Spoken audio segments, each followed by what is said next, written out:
আসসালামু আলাইকুম শিক্ষার্থী বন্ধুরা, আমরা পর্ব 5-এ মধ্যক নির্ণয় করব।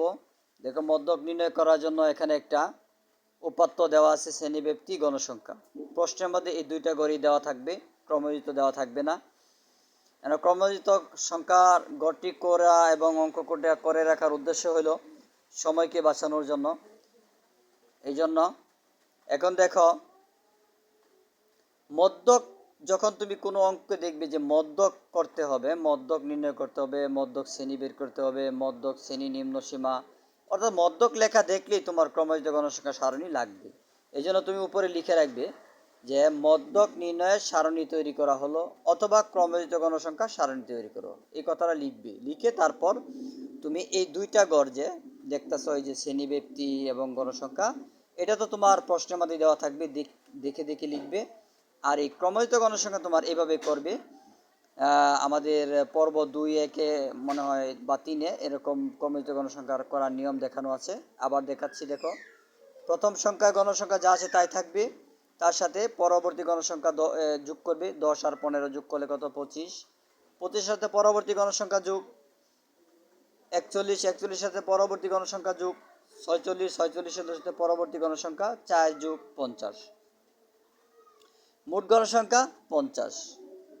পরে এখানে লিখে এভাবে কমা ব্যবহার করবে। পরে n সমান 50, মানে মোট গণসংখ্যা 50। পরে সুতরাং n/2, n/2 মানে গণসংখ্যার 2 ভাগ, মোট গণসংখ্যার 2 ভাগ। এই যে 50, n এর মান 50, এই যে n এর মান 50, এই 50কে 2 দা ভাগ, 2 দা ভাগ করে, 2 দা ভাগ মানে মধ্যক শ্রেণী নির্ণয় করলে তোমার মোট গণসংখ্যাকে সবসময় 2 দা ভাগ করতে হবে। 2 দা ভাগ করলে কত পেলাম? 25। 25তম পদ আছে 31 থেকে 37 শ্রেণীতে। সুতরাং মধ্যক শ্রেণী 31 থেকে 37, ঠিক এভাবে লিখতে হবে তোমার। এখন এই যে একটা কথা, এখানে 25তম পদ আছে 31 থেকে 37 শ্রেণীতে, এটার মানে কি? এটা মানে দেখো, এই যে আমরা গণসংখ্যাগুলো মোট যোগ করে, ক্রমযুক্ত যোগ করে গেছি, তখন 25 কোন করে আছে? এখানে 25 কোন শ্রেণীতে আছে? এই যে 31 থেকে 37 শ্রেণীতে। এখন 25 আর এই জায়গার 25 হুবহু মিলে গেছে, কিন্তু অনেক সময় আছে মিলবে না। না মিললেও যে 25-এর বেশি হোক সমস্যা নাই, কিন্তু কম হওয়া যাবে না। যে ঘরে তোমার 25 পুরা হইল অথবা বেশি আছে তার সমস্যা নাই, কিন্তু 24 হলে এখানে হবে না। এই জন্য এই ঘরে তোমার 25 পুরা হয়েছে, তাহলে এটাই তোমার মধ্যক শ্রেণী। এটা সম্পূর্ণটাই মধ্যক শ্রেণী। 31 থেকে 37 এটা হলো তোমার মধ্যক শ্রেণী, এটা মধ্যক শ্রেণীর গণসংখ্যা, এটা মধ্যক শ্রেণীর ক্রমযুক্ত গণসংখ্যা। এখন সূত্র, এই যে এল সমান, এই যে এফসি সমান, এই যে এফএম সমান, এই সমান মানগুলো নিলাম। এই এফসি, এফএম, এল এগুলা কোথায় পেলাম? এগুলা দেখো, আমরা জানি মধ্যক নির্ণয়ের সূত্র। এই যে সূত্রটা বোঝানোর কিছু নেই, সূত্র হলো মুখস্থ বিদ্যা। এটা তোমার মুখস্থ করে রাখতে হবে খুব ভালো করে। কিভাবে? এল প্লাস, এই যে মধ্যক সমান L plus n/2 minus FC into h/fm, এটা হলো তোমার মধ্যকের সূত্র। এই জন্য এখানে যেহেতু এল, এফসি, এফএম, এস আছে, এই জন্য এগুলোর মানগুলো আমার আগেই দেখাতে হবে, এইভাবে দেখাতে হবে। এখন বলতে পারো যে এল সমান 31 কীভাবে হইলো, এফসি সমান 10, এফএম সমান 15, এস সমান 7, এগুলো কীভাবে হইলো? এগুলো আমি বুঝিয়ে দিচ্ছি। দেখো, এল হলো মধ্যক শ্রেণীর নিম্ন সীমা, এল হলো মধ্যক শ্রেণীর নিম্ন সীমা, মনে রাখবি। তাহলে মধ্যক শ্রেণী আমার, এই যে এটা মধ্যক শ্রেণী, এই যে এটা মধ্যক শ্রেণী। মধ্যক শ্রেণীর নিম্ন সীমা কত? 31, উচ্চ সীমা 37। তাহলে এল হলো মধ্যক শ্রেণীর নিম্ন সীমা, এই কথাটা মনে রাখতে হবে। আর এফসি হলো মধ্যক শ্রেণীর, এটা হলো মধ্যক শ্রেণী, মধ্যক শ্রেণীর পূর্ববর্তী শ্রেণী, অর্থাৎ আগের শ্রেণীর ক্রমযোজিত গণসংখ্যা। এফসি হলো মধ্যক শ্রেণীর, এই মধ্যক শ্রেণীর পূর্ববর্তী শ্রেণীর, অর্থাৎ আগের শ্রেণীর ক্রমযোজিত গণসংখ্যা কত? 10। এই হলো এফসির মান। এফএম হলো মধ্যক শ্রেণীর গণসংখ্যা, এটা হলো মধ্যক শ্রেণী। এখানে এই যে গণসংখ্যা দেখো কত? 15, এটা হলো মধ্যক শ্রেণীর গণসংখ্যা 15, এই জন্য এফএম এর মান 15। এই হলো শ্রেণী ব্যবধান। শ্রেণী ব্যবধান দেখো, এই যে 31 থেকে 37, 38 থেকে 44, 45 থেকে 51 ব্যবধান কত?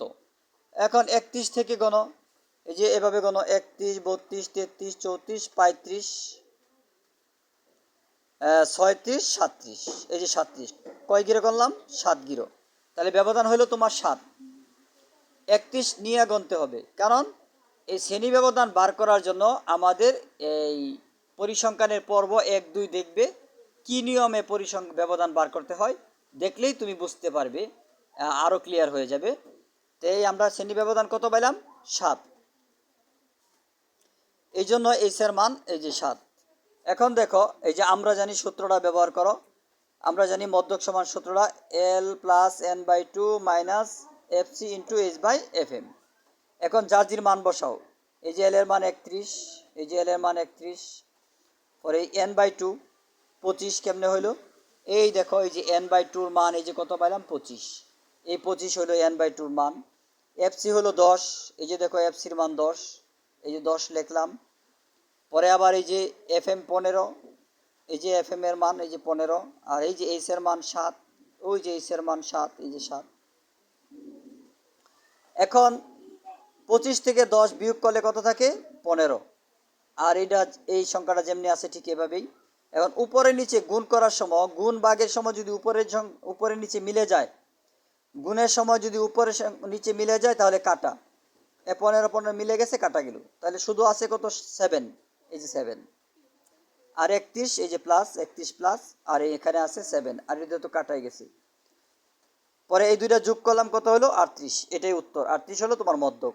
এখন কথা হলো, এই সংখ্যাটা মিলে গেছে বলে কাটা গেছে, আর যদি না মিলতো, এখানে বিয়োগ করে যদি যে ফলটা হইতো, এই ফলটা যদি এটা নিচের সংখ্যার সাথে না মিলতো, তাহলে এই সংখ্যা আর এই উপরের সংখ্যা গুণ করা হইতো। এই দুইটা গুণ করে গুণ ফলকে 15 দ্বারা ভাগ করে যে ফল পাওয়া যেত, এই ফলটা তোমার 31 এর সাথে যোগ করে দিলেই উত্তর হইতো।